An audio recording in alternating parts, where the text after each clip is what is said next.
Assalamualaikum warahmatullahi wabarakatuh. Selamat pagi, selamat bertemu kembali dengan saya Ahmad Juliana, tutor Anda pada mata kuliah TAPS.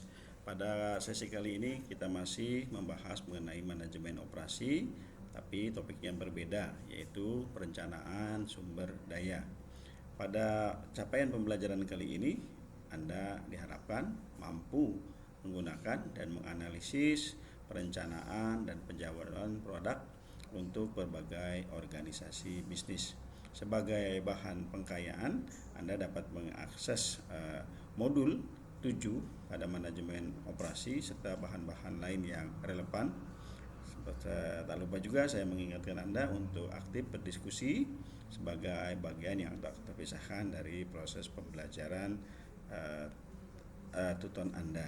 Selamat mengikuti, selamat belajar, sukses buat Anda semua.